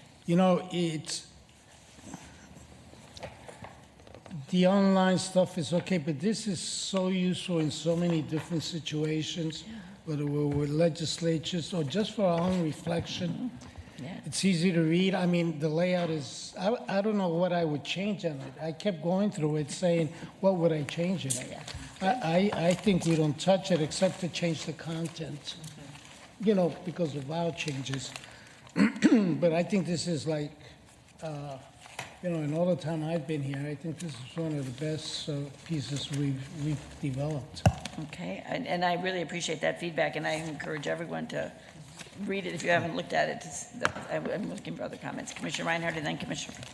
I agree totally with Commissioner Ortega. I think this is impressive, and it is important to leave something behind. And to have something that is easily used, I think is going to be very important. But I also really like the fact that we've got our strategic priorities right up front, so that you know that everything behind that is going to be in support of that. I would suggest, and I don't know how much more it would cost, because we don't need as many of it, but I would like to see it mirrored in our federal platform. I think we do have, yeah. Madam Chair. Is it? Director Yes, O'Rourke. it is. Thank you. Okay, well, that's what I was wondering. It seemed like I thought I Yes. saw it, but, We just, yeah. okay. Just for layout reasons and Word documents and whatnot, we're working on a Word, we'll take care of all of that. And I would just finish up with, thank you, Commissioner Ortega, for pointing that out. We're award-winning with our document. When, under the Minnesota Government Communicators, we did win an award in 2021 for the layout, the look of that, aligning our strategic priorities with our platform statements and whatnot. So we would like to continue the look of that. Commissioner Fretham, and then Commissioner Carter. Thank you. Commissioner Fretham, sorry. Oh, I'm Commissioner Fretham, then Commissioner Carter, sorry. So I would actually recommend leaning further into the alignment on strategic priorities, just looking at the terminology. We sometimes mirror the terminology, like a holistic approach to strengthening families, but then we don't say stability starts with a place to call home. We say housing stability, and so we kind of mix and match, and I think we should just lean in and use our strategic priorities a bit more clearly. And we don't have a section for resilience or TARP, and it might be good to do a page for those two and pull some of the changes suggested, including building out our climate change platform into that. Because there aren't pages here for those. Climate change is sort of tucked into economic competitiveness and inclusion. And we've got some half-page ones where I think we could put, because we don't have a lot under those, a second one. For the top priorities, I think there's, an opportunity there to just be more consistent in our messaging, because sometimes we say something like investing in housing stability, addressing racial disparities, and sometimes we just say workforce. What does that mean? So I think just some sort of consistency between those priorities as we continue, and I think there's opportunities there to put, I think we could do a full sentence for each of these, which would allow us to put some specificity. So, for example, in that first bullet point, you could just add, including the Heading Home Ramsey funding request, just to specify that is how we want to address that top priority. Personally, I think we could put youth violence prevention into these top priorities, and I would put in technology modernization. Other people might think something else goes there, but I think, especially with moving forward with District 10, something with systems transformation and the opportunity of potential large budget surplus of one-time funds makes it an ideal time to push that. I just have a few things in here that I wanted to get through in the discussion section, but for the mental health and racial and health equity, do we have somewhere, or maybe it's in justice system outcomes, about expediting the Rule 20 determinations? I know we had what to do post Rule 20, but I know that's been an issue cited for one of the reasons of our jail population. Madam Chair, Commissioner Fretham, there is language in the platform on Rule 20. I don't have the platform in front of me and don't remember which heading it's under, but it is an extremely long paragraph. It is, and it looks like it's about once someone's had their Rule 20 determination, what happens next. And I think what I heard from the sheriff was the issue is just getting that Rule 20 determination done, which I think, right. And Jim will know more about this. And Commissioner Fretham, we will be updating that particular platform item based on things that did pass last session. So that's good feedback, and we can look into incorporating language to address that piece of the process. I'm sorry. Do you want to clarify on that? Did you know? On the Rule 20 piece. No, I got a comment after separate you're thing. done. Awesome. No, not on what you're talking about. All right. We talked about the support for the workforce on disability and home care services, and I agree with that. I think it could be even broader to caring professions, because we're also seeing really big challenges in childcare workforce right now. And when we talk about economic stability and recovery, we're looking at multiple Head Start classrooms we haven't been able to open in Ramsey County because we can't get staff to fill them. So that is a major issue. And talking with fellow board member on CAPRW, Emma Corey, who's leading RISE, that's one of the largest barriers to their folks getting into jobs is they find a job, but they can't find childcare. So adding to being more specific on where we can see some workforce investments, particularly in those fields like childcare and home care and PCA services, where the pay is not enough to support a family, so it's really hard to recruit. I know that there's been some folks pushing to continue and permanent free school lunches, which I would be supportive, and I think it would fit well under hunger relief. And I know it's something that our advocates of better health are looking at in addition to tobacco work. For climate change, one specific thing, and maybe Commissioner Reinhardt would know more about this, but I know as we have been looking at finding a partner to bring anaerobic digestion to Ramsey and Washington County, that there are some concerns about regulatory hurdles that may exist to bring that up online. And I think it's probably an opportunity to talk to folks at the Recycling and Energy Center about what can we do to make it easier to bring technologies like anaerobic digestion, which can help mitigate climate impact, so that as we move forward with this, it'll be easier for us to get it up and online, which will support our efforts in organic waste reduction. And Hennepin County might be a good partner with that as well, since they're looking at opening a facility. And then for justice system outcomes, I would suggest we explore adding something about pardons for simple marijuana possession convictions at the state level, to mirror what's been done at the federal level. And as was raised in District 10 meeting, the community supervision funding. I don't see that specifically in there, but it might be good to just add it more specifically in support. Those were my feedback. Wow, good review of the brochure. I mean, and of our platform items. So thank you for that. And I encourage others as you read through this to let us know what your thoughts are, because we can bring them back. And our legislative team meets regularly. We'll start meeting weekly again, and we'll be continuing to go through this, but at any point you can bring these issues forward to us. But Commissioner Carter and then Commissioner McDonough. I thought you remembered. Oh, yeah, I did. Thank you. Totally. Initially, I was going to comment on the alignment of the strategic priorities and the areas, and I recall that as we put this format together, there were reasons that we didn't do every single priority, and we did combine some things, but the language clarity, still applies even if we are going to combine some things. I appreciate the comments that Commissioner Fretham made.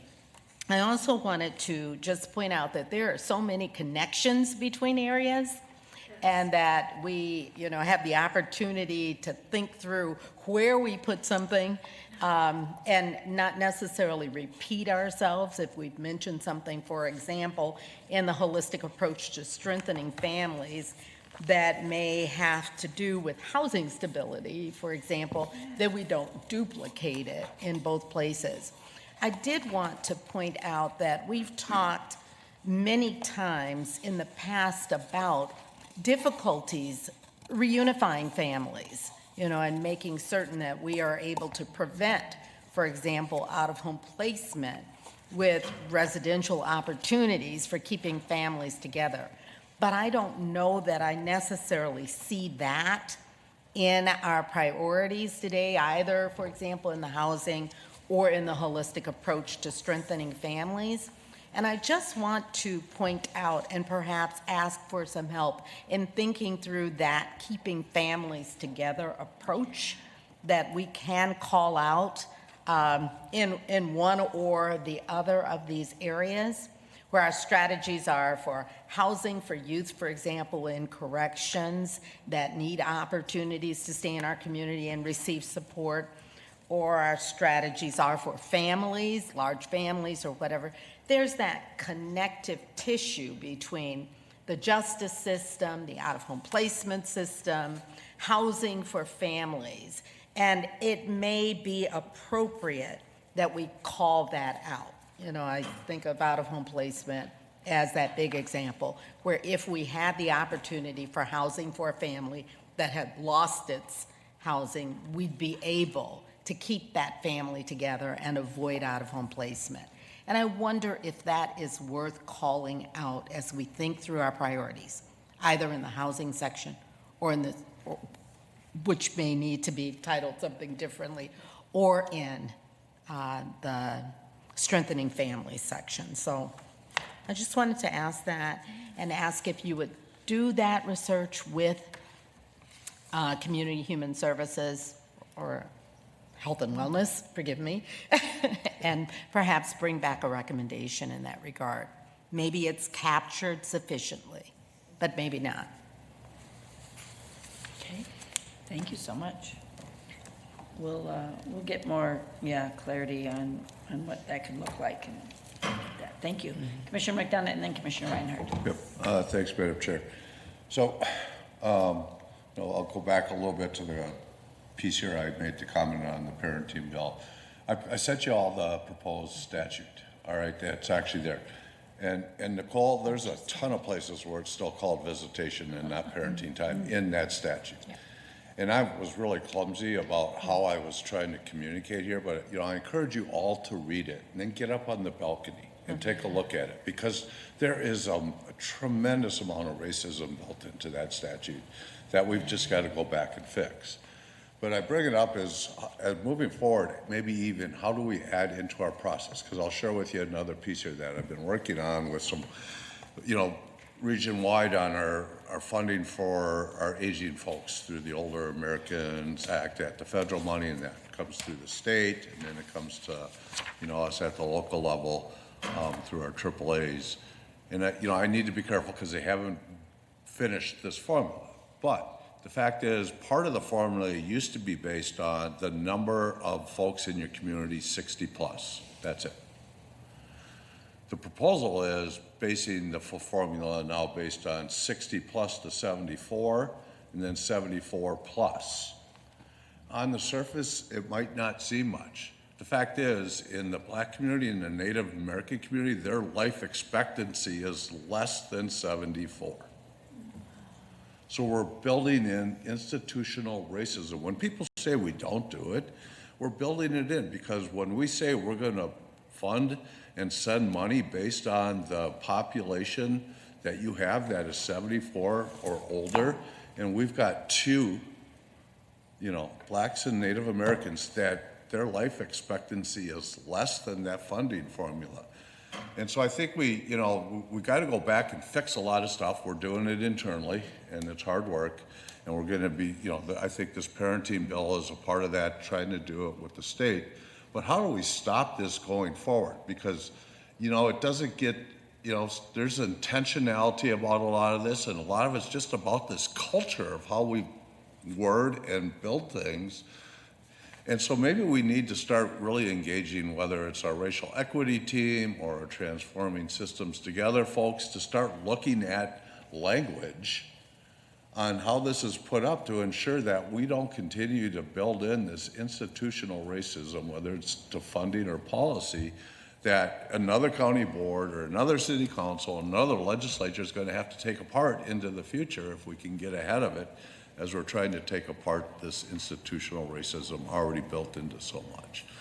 And I hesitate to bring this up because people just always, but the fact is it's there. And the fact is, if we're not leading on that, if we're not actually, I think we're doing the hard work, always starting at home and looking at ourselves.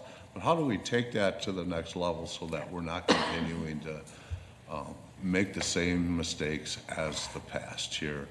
Because I think this legislation, look at it, read it, and then get up and take a look at what that impact is on the current legislation and how it's written, who is impacted by it, and how they're impacted by it, and I think it gets pretty obvious. Yeah, I really appreciate that. Thank you so much. I think that's a good thing for all of us to do. Thank you. Commissioner Reinhardt, did you want to comment on that, Commissioner Fretham? And then Commissioner Reinhardt is on another topic, I believe, or Well, on this one similar. too, but that's okay, go ahead. Okay, sorry. No, thank you for sending that. And I would definitely, I think throughout our statutes, we have issues with old terminology, and I would support updating that. I think one of my primary concerns about this is the way that domestic abuse is defined. So there is no emotional or verbal abuse is not considered domestic abuse. Financial abuse is not considered domestic abuse.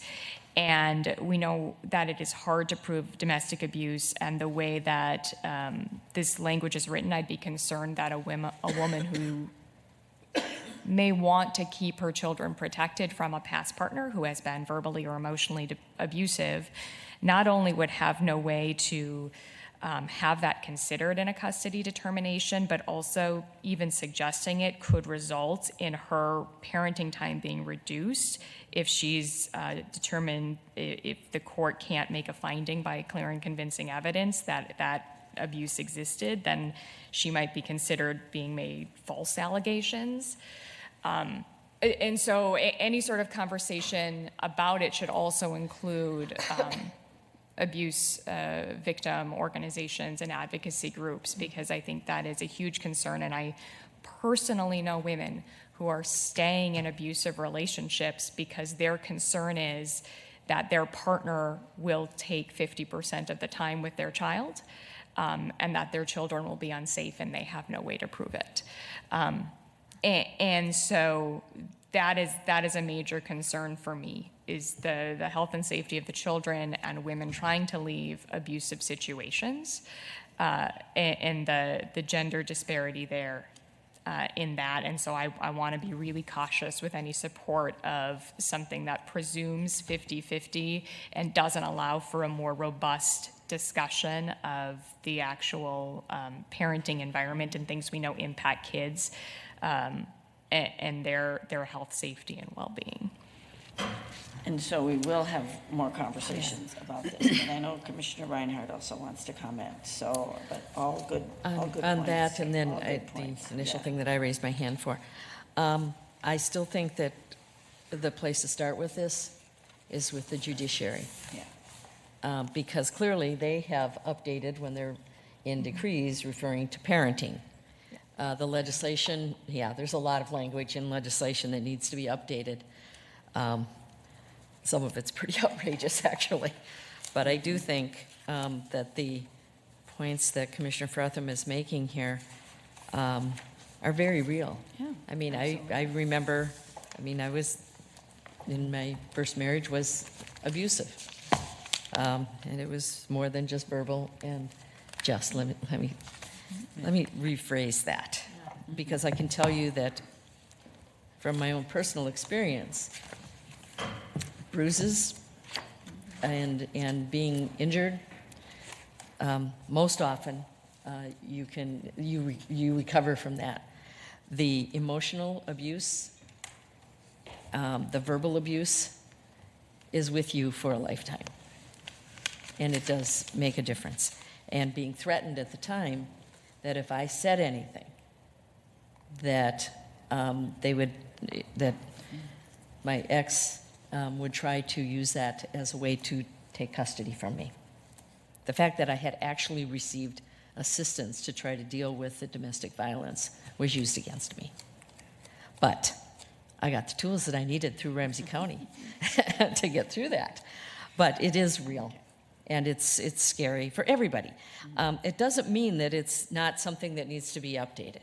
It doesn't mean that that's not a real issue with institutionalizing racism in this particular area. I get all of that, but I think that the judiciary could help us a lot in how would they like to see the statute changed.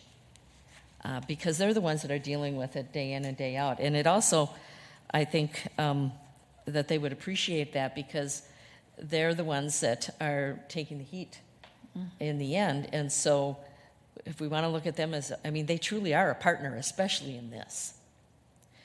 So I would hope that we could do that sooner rather than later. Then the other thing, which has nothing to do with that, but I wanted to find out where, and again, I didn't see it. I don't see climate change actually in our federal packet at all. But obviously it needs to be there. But the emerald ash borer issue, I'm not sure if we've really dealt with that, but maybe we have. The other thing is, on a federal level, I know that Congresswoman McCollum was she wanted to marry that, and it should be, to the issue of reforestation. And that gets to climate change. And so I want to make sure that if we need to do more on emerald ash borer and the cost of taking down all of those trees and the safety involved in that because of the fact that the trees basically explode when they're totally dead, it makes it a real safety issue for those that are dealing with it. But I don't want to lose that because it is part of climate change. These are all really good issues, and so as you continue to look through the platform, if you see anything else, any language, anything you think needs updating, or we need to look at it, please let Jennifer or Melissa know, or bring it to our legislative team. We're happy to look at all these issues. So we'll just a couple more minutes. Do you want to just go over the development rollout, and then we'll be adjourned? Thank you, Madam Chair. Slide 18 is just next steps, platform development and rollout. No surprises here. The next time we come before you will be November 15th in the Legislative Committee of the Whole in this setting. Melissa will be leading that. I'm likely out on medical leave at that time, but I'll be working hard over the next couple of weeks to work with staff and then one-on-one with a lot of you to fine-tune the details here. We'll get the work done. Madam Chair, that would be all I have for today, and look forward to future conversations. Well, thank you so much for all of your work, both of you, Melissa and Jennifer, and to our lobbyists, Mike and Pierre, and your teams, and to all the staff and the whole county who helped put together these issues, and of course to the board for all of your great thoughts and conversation today. We will definitely take this all into consideration as we plan for the next committee meeting and keep moving our platform forward. So with that, thanks everyone. The meeting is adjourned. We have a lunch at noon downstairs in the meeting room. Meeting adjourned.